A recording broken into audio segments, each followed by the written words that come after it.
The protagonist of the show is Elliot Alderson, a socially awkward and depressed cybersecurity engineer from New York City. At first glance, his life is pretty boring. His daily routine consists of going to his workplace, a tech company called Alsafe, avoiding interaction with people, and coming back home.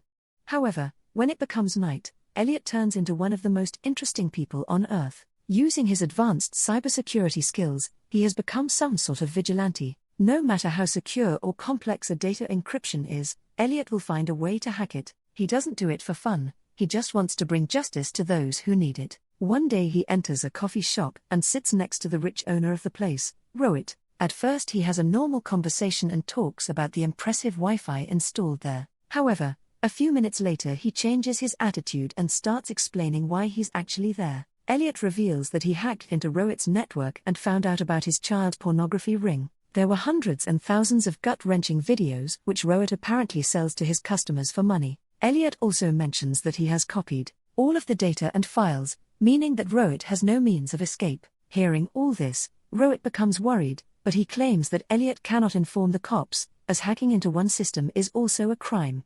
To his dismay, the latter reveals that he actually contacted the police right before he entered the shop via an untraceable number. This shows that Elliot always plans his moves in advance. Rohit, who at this point has become very scared, offers him money to reconsider, but Elliot straightforwardly rejects it, claiming that he doesn't care about money. Soon the cops arrive and arrest Rohit the following day. We see how a socially awkward Elliot manages himself in the all-safe office. He tries avoiding just about everyone, including his boss Gideon, and remains glued to his computer all the time. But there is one co-worker he loves talking to, Angela. It's revealed that the two are childhood friends and have been very close for years. Elliot has a crush on her, but he can't express his feelings because she already has a boyfriend. After work, Elliot meets his therapist, Krista Gordon. We get to know that he meets her at least 3 times a week to help cure his depression. As expected, Elliot has hacked into her personal details and knows everything about her. For instance, she is currently dating a middle-aged guy named Michael. Elliot appears to care for Krista, so he tried to hack Michael's details to know him better, but even after hours of searching on the internet, he couldn't find anything. Meanwhile, as part of the counseling session, Krista asked him several questions, but Elliot, owing to his awkwardness, doesn't reply much. As a matter of fact, the therapy isn't helping him at all. At home, he usually has bouts of panic attacks, which make him want to commit the unthinkable. And since he has no friends or family, the only way Elliot keeps himself sane is by ingesting high-strength morphine. Here it is revealed that his father died of leukemia due to radiation exposure, while his abusive mother left him at a very young age. The following day, as Elliot is busy with work at his office, some executives from a giant tech company, E-Corp, or as Elliot calls them, Evil Corp, arrive. Elliot despises the company because he believes that they are greedy money grabbers who don't care about their consumers at all. However, sadly for him, Evil Corporation currently funding his company Allsafe. Just then, the vice president, tech officer of Evil Corp, Tyrell, approaches him and starts chatting over their shared interest in Linux. After work, Elliot returns home and carries out his routine of ingesting morphine. Shortly after, he is scrolling through his therapist Krista's photos when he learns that her boyfriend Michael has finally created his social media account. This gives Elliot an idea. Early the next morning, Elliot pretends to be a stranger and approaches Michael. He then borrows his phone on the pretext of calling his mother. However, he calls his own number to obtain Michael's phone number. After the work is done, he deletes the call history and returns the phone. On his way home, he suddenly receives a call from his colleague Angela informing him that Evil Corp's server has been DDoS attacked. Deep down inside, Elliot is happy and wishes that more damage would be done, but when Angela requests that he come over to help, he immediately obliges. On reaching the office, another co-worker briefed the situation. He reveals that the DDoS attack is the worst they have ever come across, and despite trying every single remedy, it won't go away. Wasting no time, Elliot checks into the system and learns that the attack is actually taking place from multiple locations. Moreover, it is not a DDoS attack, but a rootkit that is causing mayhem. Now the only way to get rid of it is by going offline and terminating all the viruses. Elliot's boss Gideon is skeptical about the idea as it may result in further damages to the system, but since there are no other solutions, he agrees to it. The next morning, Gideon and Elliot fly to their data center and begin the recovery. At first, Elliot redirects traffic to another server and then reboots the situation. The plan works and the servers are finally out of danger. Later, when Elliot is going through the encrypted files, he notices something strange. He finds a text file named F Society that says "Leave me here." Elliot realizes that the file was meant to be found by him, so he decides against deleting it. Instead, he hides it inside Evil Corp's server so that only he can access it later. In the next scene, as Elliot is returning home via the subway, a strange man named Mr. Robot approaches him. He asks Elliot to exit the train and meet him outside for a chat, but only if he hasn't deleted the text file. Hearing this, Elliot realizes that Mr. Robot is from Society, the same organization that attacks Evil Corp's server. Hence, he quickly exits the train and follows the man. After a bit of small talk, Mr. Robot takes Elliot to their workplace on Coney Island, which apparently is a basement-like room with several computers. Unlike other hacking organizations, Mr. Robot reveals that here everyone has to meet physically and do things together. Elliot says, "Screw you, man. Do you know how many places offer work from home these days?" Later, after returning home, Elliot immediately logs onto his computer and tries finding out more about Mr. Robot and F Society, but it appears as if they are ghosts. There is literally not a single piece of information about them. The following day, an intrigued Elliot returns to Coney Island and chats with Mr. Robot. The latter reveals his plan to hack into giant servers, wipe out all of the world's dead, and distribute wealth evenly among the population. In short, he wants to start a financial meltdown and bring down the disparity between the rich and the poor. Mr. Robot further reveals that he targeted Elliot because of his vast cyber hacking skills, and also because he has access to Evil Corporation. It turns out that Evil Corp owns a whopping 70% of the world's credit industry. Elliot is caught between two minds as he wants to help those in debt, but at the same time he also believes that robbing the rich of their hard-earned money is wrong.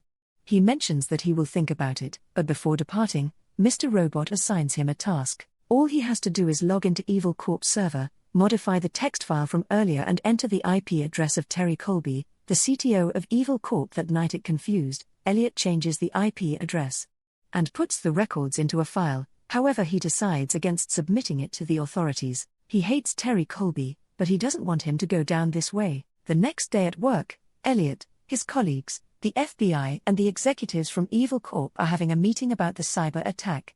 Angela is doing her best to brief the situation, but the arrogant Colby ignores her and tells her to leave the meeting. This enrages Elliot, so he eventually decides to hand the file over to the FBI after the incident. Several days passed by, but the news of Colby's arrest has not appeared. Moreover, Mr. Robot and his of Society have become anonymous, prompting Elliot to believe that he was tricked. With nothing else to do, he decides to toy with Trisha's boyfriend Michael. He calls him pretending to be his bank officer and extracts important details like his dog's name, favorite things and so on. Using the information, he easily hacks into Michael's accounts and learns that he is cheating on Trisha with several women, some of whom are underage.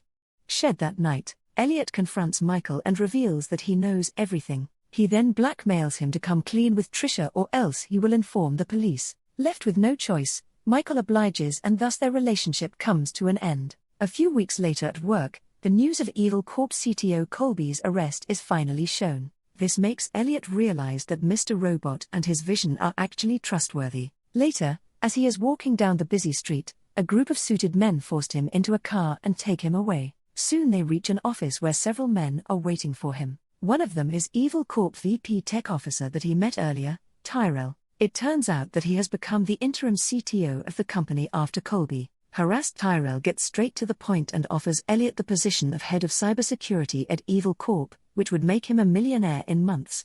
However, after thinking for a while, Elliot politely declines, claiming that he is content with his current work. That night, he logs into his computer and tries hacking Tyrell's database. Surprisingly, the new CEO of Evil Corp doesn't even use two-step authentication and Elliot easily gets access to his emails. He scrolls through it, but finds nothing other than family photos. This is when it strikes Elliot that Tyrell wanted him to hack his database all along. Hence he disconnects his computer, turns off the router, and burns the memory cards to stay anonymous. The next day at work, Gideon summons Elliot to his office and displays a recent video released by the cyber hacking group Society. In the video, an anonymous person in a mask takes responsibility for the recent attack on Evil Corp and demands the release of Colby. He also threatens the major credit organizations to dissolve their assets and to distribute them evenly among charity organizations. Failure to comply will result in these major organizations having hats. Seeing the video, Elliot once again assumes that he has been duped. Later, he returns home distraught only to find someone in his shower. It is Darlene, one of the F Society hackers that he had met earlier. She has come to escort him to their hideout for the next mission. Elliot believes that he is going against the law and fears being caught, but suddenly he realizes that he can learn more about F Society and expose them once and for all. Hence, he agrees to go with Darlene. On reaching the place, Elliot meets all the team members and chats with Mr. Robot, who starts discussing the next phase of their plan. He orders Elliot to blow up a gas plant which is next to an off-site Evil Corp data storage facility. This will erase all the data that is transferred to China, hence, starting their uprising. Elliot is intrigued by the plan, but since it involves blowing something up and killing people, he decides to stay out of it. However, in the subway he realizes that he cannot run away from F Society as he has also become one of them. All these incidents have started to take a toll on Elliot's psyche, so he decides to increase his morphine dosage. He goes to his neighbor/drug dealer Shayla's house, only to find a violent woman abuser and drug supplier named Fernando. Elliot appears to know everything about him as he is Sheila's only drug dealer who often visits her. He is the one who supplies the morphine that Elliot regularly consumes. This is also the reason why Elliot doesn't expose him to the police. If Fernando is gone, his morphine is also gone. Shortly after, Fernando leaves and Elliot finds Shayla half unconscious and beaten up in the bathroom. He urges her to inform the police about the constant abuse she has been suffering, but Shayla refuses, saying Fernando provides her with very good deals.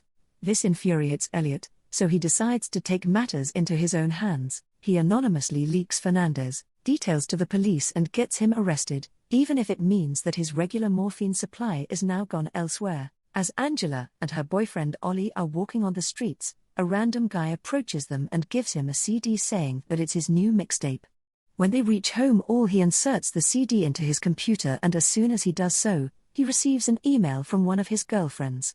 She invites him over to her place to have fun. That night, Ollie's being a pervert, lies to Angela that he has a meeting with his friends and departs surprisingly. After he leaves, we can see that a man named Cisco hacked into his computer webcam. The following morning, Elliot meets up with Mr. Robot and the two sit on a railing to talk. They talk about their past lives and families, but in the midst of it, Mr. Robot expresses his displeasure due to the fact that Elliot abandoned them some days ago. Saying this, he suddenly chucks Elliot from the railing and onto the rocky beach below. On the other hand, the interim CEO of Evil Corp, Tyrell, gives an inspiring speech to the CEO explaining why his role should be made permanent, but to his dismay, the CEO reveals that they have found a good candidate, whom they want to try out first. Hearing this, Tyrell becomes enraged and heads to an isolated location. There he meets a homeless man, pays him some cash and beats him to a pulp to vent his frustration. The men in this show are more twisted than the Targaryens. Meanwhile, Elliot wakes up in a hospital, bruised and bandaged. He is visited by his therapist, Krista, who believes that he overdosed on morphine and fell from the railing. When Elliot denies this, she asks him to provide her with a blood sample. This is music to Elliot's ears, because the current hospital he is in has a very weak security system. It is run on Windows 98 and has a puny antivirus as protection. As a result, he easily hacks into it and alters his records to make it look like his blood is free of drugs. After getting discharged, Elliot heads to work the next day where Mr. Robot pays him a surprise visit. The two then head to a bar to discuss, but Elliot is still angry about what happened earlier. He tells Mr. Robot that he doesn't want to be a part of his plan anymore and asks him to be left alone. Mr. Robot obliges, but before leaving he reveals that F Society is going to be defunct as without Elliot, there is no purpose in the plan. With the notorious cyber hacking group out of the way, a big burden is removed from Elliot's chest. Hence he starts becoming more social and interactive. He asks his neighbor and close confidant Shayla out on a date and also engages in other normal activities like jogging, going out with friends, chatting with people on social media and so on. At night, Elliot, Sheila and the other Allsafe employees are invited to Gideon's house for dinner. There they reminisce about their work and the good times they have had. Suddenly on the television a news channel reports that the notorious hacker group F Society has struck again. This time they have released huge amounts of data which revealed that Evil Corp knew about the Washington toxic waste scandal which killed several people due to leukemia, including Elliot's dad and Angela's mom. The news makes Elliot sad, but now he has a purpose to take down the company, hence he quickly leaves the place. Later, when Angela and Dolly reach home, they get into a minor argument about their recent relationship status, which has been mostly cold. Taking this as the perfect opportunity he finally reveals that someone has hacked into his computer. The hacker Cisco has sent several nude pictures of Angela along with credit card details of her father and is threatening to release them. However, he can stop that from happening if he infects their workplace. All safe. Realizing the gravity of the situation, the couple seriously considers doing it. In the final scene, Elliot, who has apparently made up his mind, arrives at the Society base and joins his teammate.